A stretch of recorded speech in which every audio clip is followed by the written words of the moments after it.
Portal 2 is arguably one of the best games of all time. Portal 1 and Portal 2 are played in the first-person perspective, just like Minecraft, Valorant, and so on. But what if we changed that? Let's take a look at how Portal 2 would feel if it was a third-person game. Would it improve the experience of the game, or would it break the game entirely? You are not gonna believe what the final boss fight looks like. Let's hop right into it.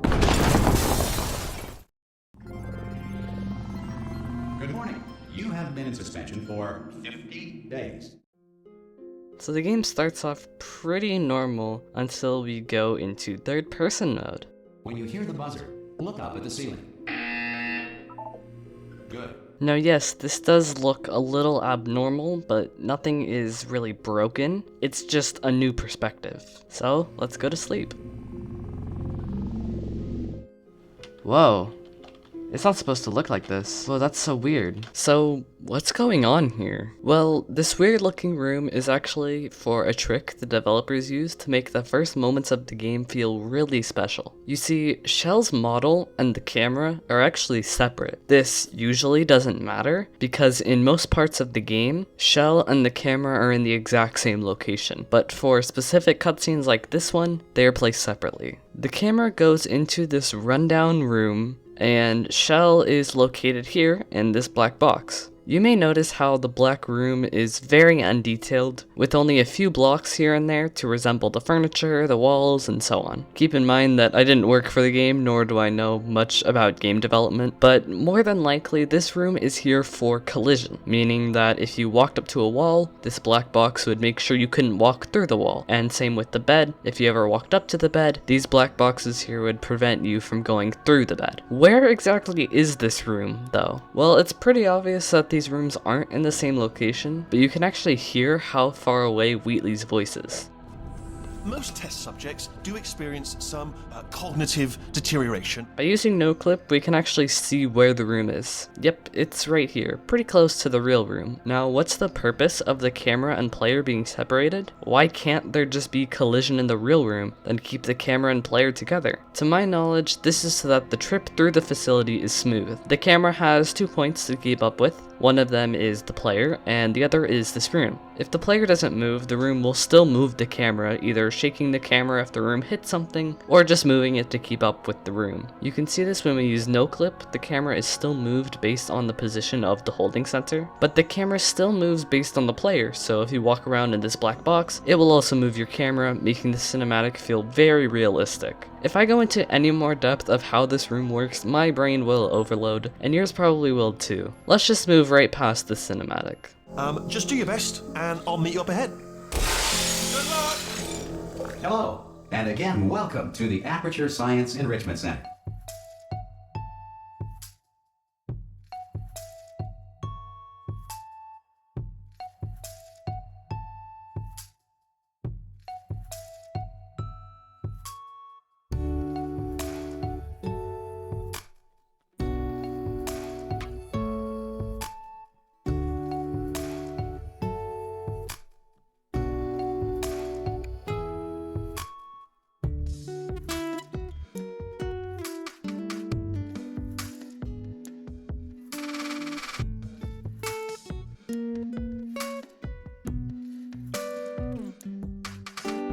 This is actually one of the hardest parts about playing in third-person mode. You can see where you think you're aiming is not exactly where you actually are aiming.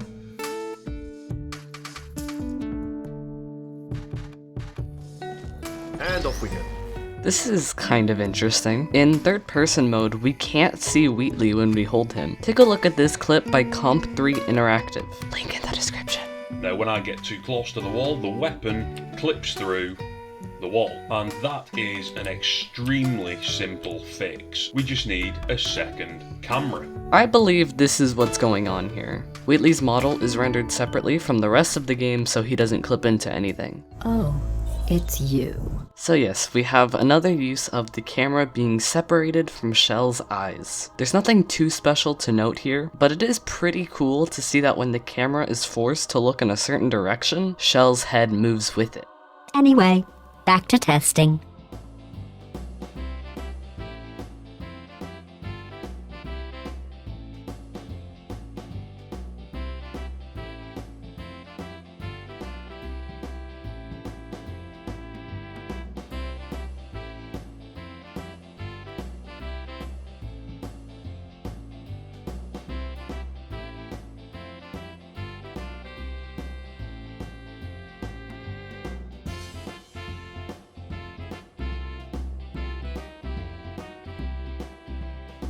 Initiating surprise in 3, 2, 1. I made it all up. Surprise.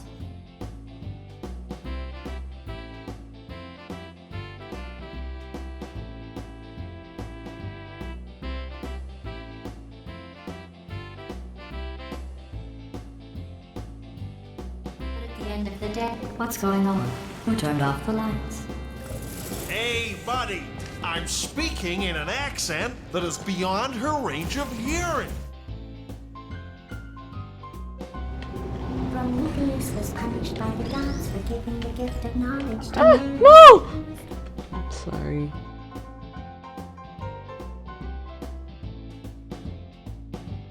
Again, we have another moment of Shell being in a separate room from the camera. This ride through the tube would likely be buggy if Shell's model was actually going through it, so the developers decided to put her in this placeholder room. Unfortunately, NoClip doesn't seem to work in this cutscene, so I can't really explore around the rooms. I can, however, turn on Fulbright, and this is what we can see. Yeah, it's just a blank room with a tube in it. Nothing special, but it's still pretty cool.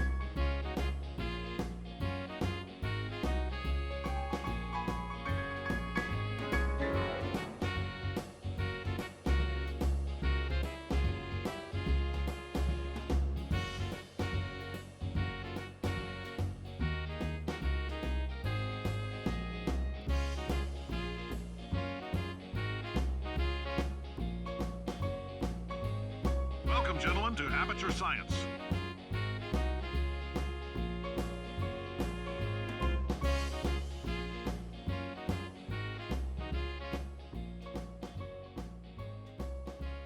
Hello! This is the part where I kill you. Alright, we're at the end of the game. Let's check out this pretty cool boss fight from a new perspective.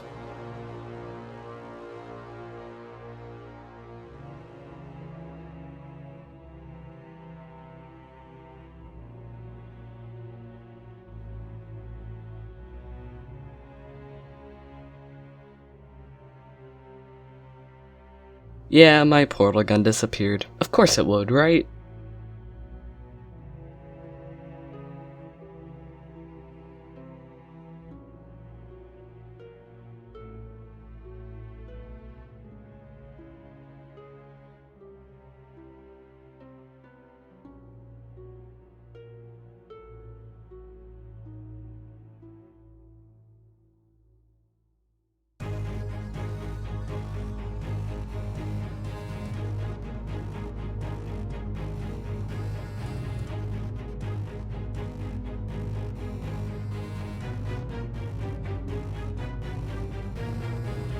I'm delivering the first core up near the catwalk.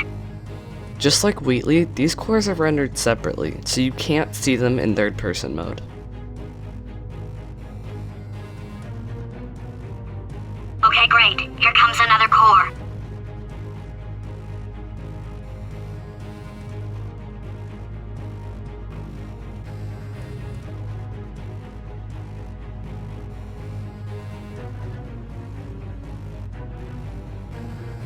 Press it! Press the button!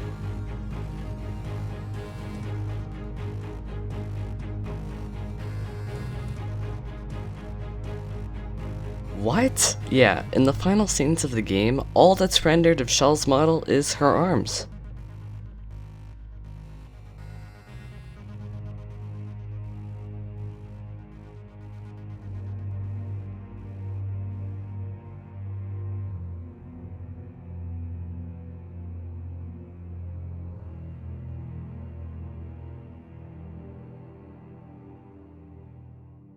Space! Ah! Ah! Let go! We're in space! Ah! Let go! Let go! I'm still connected! I can pull myself in! I can still fix this! I already fixed it. And you are not coming back. Oh no! Change your plans! Hold on to me! Tighter! Ah! Grab me! Grab me! Grab me! Grab me!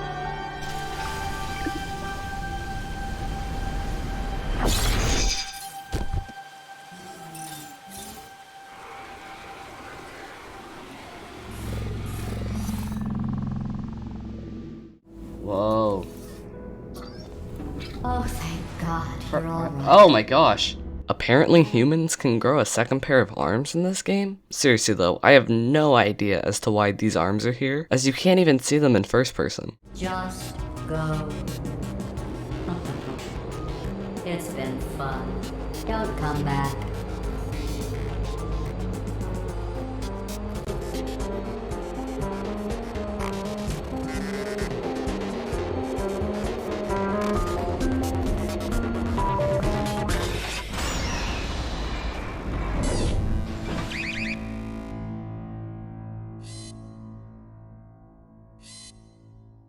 And that concludes Portal 2, played entirely in third-person mode. Surprisingly, most of the game didn't feel too bad to play in third person. There were a few visual bugs here and there, like when the camera would go into a wall, it would make the screen go completely white. There were also some issues with portals, as teleporting wasn't as seamless as it usually is. But other than that, everything else played out just fine. Well, the cutscenes were kinda broken, but to be honest, I'm grateful for that. I was able to learn a lot about the game and how things are done. Think back to earlier in the video about the black box in the first scene. Before this playthrough, I didn't even know it existed, and now I even know why it's there. I would highly recommend anyone who has played Portal 2 to play through it again in third person mode. There's a video on my second channel teaching you exactly how to set this up for yourself. But anyways, I really don't have anything else to talk about, so let me know if there are any questions or comments, and I will happily answer them down below. Leave a like, subscribe, and hit the bell if you enjoyed this and would like to support my content. But for now, have a great day.